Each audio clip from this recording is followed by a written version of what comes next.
All right, hello again. So I hope you enjoyed reading your own books, your own nonfiction books for the first time yesterday. Today we're going to talk about a different kind of question that a reader can ask when they're reading nonfiction books, and that is when they don't understand what's going on. So I'm sure you already talked to your parents about some of the strategies we use when we're confused about what's going on. So maybe I walk into a room and everyone's sad and I don't know what's going on. And what are some of the strategies I would use to figure that out? Good readers do the same thing when they're reading. So we're going to read a couple more pages of my Sea Otters book. And we're going to stop at parts that we might be a little confused at. And we're going to use some new strategies to help us out. So, kind of similar to the other strategies that we used yesterday. If we don't understand what's going on in the story, we can back up and reread. So we can go back to the start of that page or maybe the paragraph and reread it to see, maybe I didn't get it the first time, what's going on. Again, I can look at the pictures. Lots of times the pictures are going to help me out about what's going on. And then we can also keep reading. Like yesterday, that helped us out a lot when we just kept reading to the next page to see if maybe it made a little more sense, if they give us some more information. So I picked out a couple pages about my sea otters. So the first one is going to be their fuzzy fur. So I'm going to pull this way, see if this works. There we go. Fuzzy fur. It's hard to stay warm in cold water, but a sea otter's fur is up to the job. It is thicker than any other animal's fur. Okay, so they were talking about a job in there, and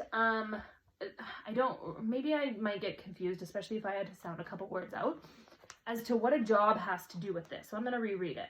It's hard to stay warm in cold water, but a sea otter's fur is up to the job. Okay, so they're talking about staying warm and how the fur is doing the job. I see.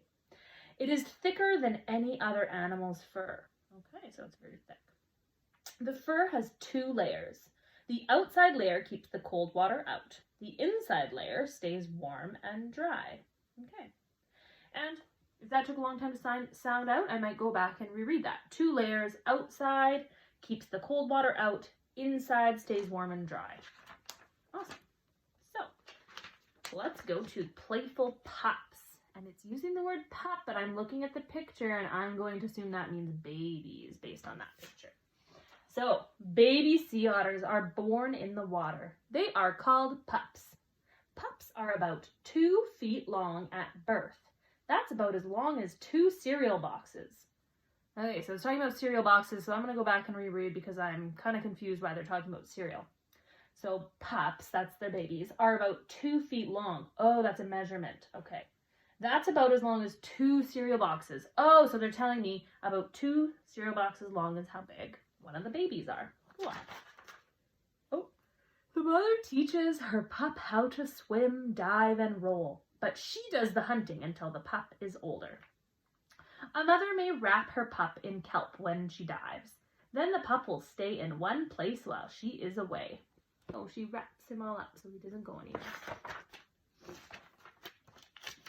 All right, and this page is about watching out for otters. Scientists are busy studying sea otters. They want to know how otters live and eat.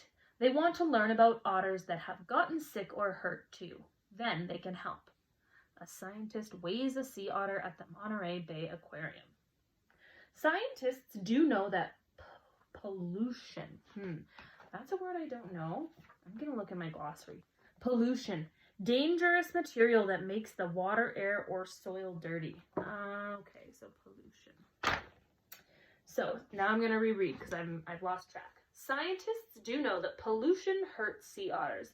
Keeping pollution out of the ocean helps sea otters stay healthy. Okay. Oh, and there's the definition of pollution too. This sea otter was rescued from an oil spill. People helped clean and care for it. What in the world, this page says. These pictures show close-ups, views of sea otter things. Use the hints below to figure out what's in the picture. An animal that a sea otter likes to eat. Is that a kelp, teeth, paws, squid, fur, or ocean? I think we know that's a squid. Sea otters live here. Well, we know they live in the ocean. This keeps the otters warm in cold water. We know that one. We just read that page. Fur. A kind of tall seaweed. Ooh, do you remember what that's called? Kelp. These are used to grab food. Their paws. And I think we know what those are. They tear off the bits of food. That's their teeth. Awesome. So there's only a couple parts that got confusing in that book, and I used my strategies to figure that out. So easy peasy. I want you today when you're reading to stop at parts that you find confusing and try some of these strategies. So either go back and reread, look at the picture, or keep reading to try and help you out. And as you can see, I even had to look up one of my words in the glossary to help me out too. So you'll have to use your strategies from yesterday. Awesome. See you tomorrow.